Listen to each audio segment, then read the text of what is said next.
Right, Neil, just starting out here at the front, you can see straight away that the front fence is in poor condition and the gate doesn't close properly.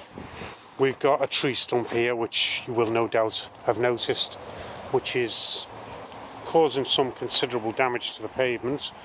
Not that that's your problem, but there's damage to the path here as well, which is caused by the stump. So whether you propose to do anything about that, that is up to you, but that would cost an awful lot of money to put right if you were going to put it right. You have to get a tree surgeon to come out and remove that and grind it down and then have this relayed here. I would expect that to be quite costly, probably certainly no change out of £1,000. Anyway, and that doesn't include the fence and the gate. Just moving our attention a little bit further in towards the house here.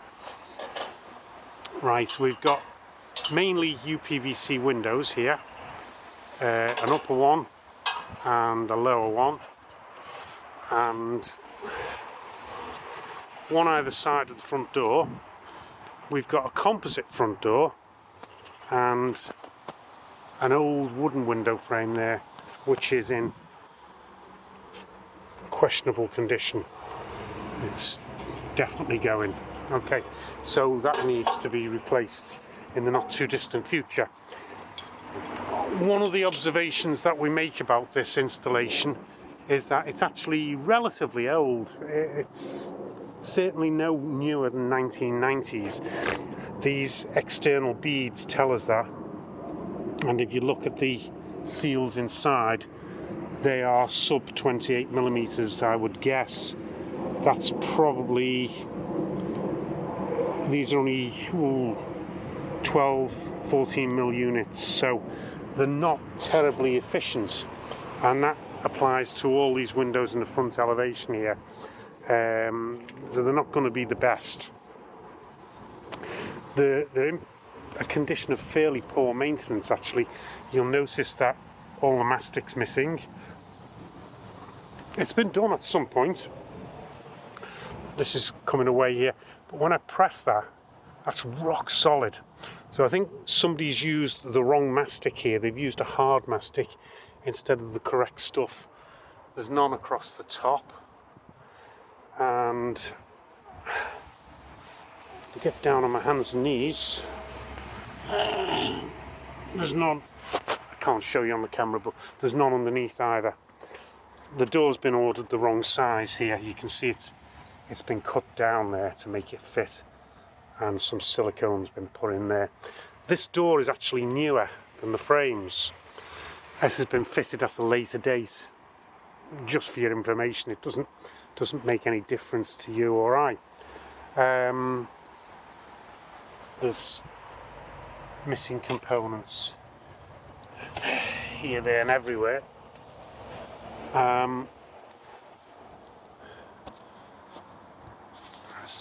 Pretty much the same applies to all of them. They all need the mastics renewing. One of the things I would... Oh, Craig's just jumped in there on me. Say hello, Craig. One of the things Craig was about to point out to me there, I'd already spotted actually, is that some fool has masticed along here. Now this is a drain. This should be open. Okay.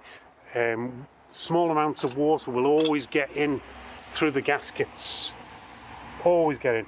And then inside here there's drain holes which drains all the water into this section here, which is hollow.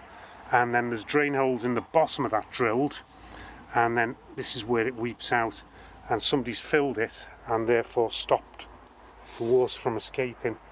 We can see here it's wet just here. That must be, oh no, that's dripping from above.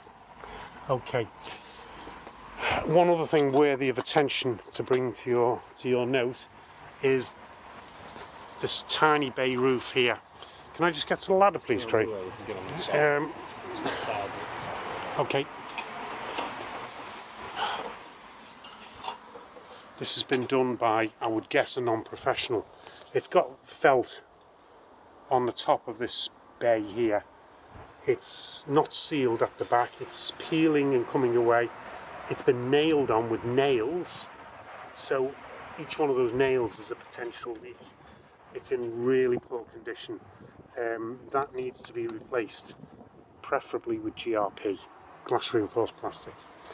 So that is a job that will need doing fairly soon, because I'm guessing that's letting water in. Okay, this roof here looks okay, looks in reasonable order, and the other front gutter here seems to be doing its job. Although I do note that it actually spills into the garden. There's no gully there. I would guess that the downspout that's there and the one that's there do have proper gullies, and you don't have one, sadly.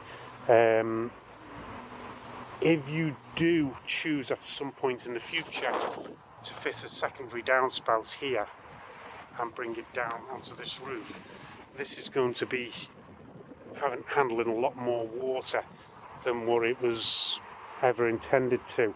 So there are ways and means of dealing with that. What I would do is I'd fit an eco drain there coming out several feet away from the house, and let it spill into the soil so it's not too close to the foundations. Turning my attention to a slightly more general aspect of the building, I don't know if you're aware that the so-called Swedish house construction is a series of gable walls.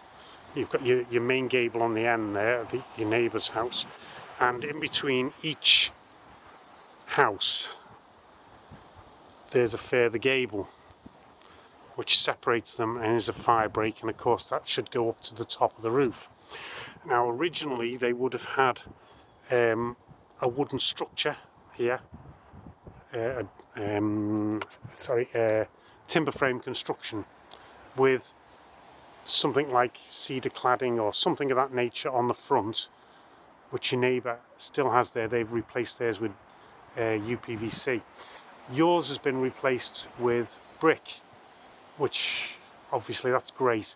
If you look very closely at these buttresses between the two houses, you can see that that one there on the neighbours is probably about 10 inches back set, but yours is only about a 4-inch back set, because of course of the thickness of the brick. So that's something in general terms about the construction of the house. You'll probably find that behind that brickwork, which is almost certainly a single skin, the timber frame is probably still present. So it's very, very important that you always maintain your gutters well, and you don't want water coming in and getting into that timber frame and causing damage. So that's just a general comment about the construction of the house.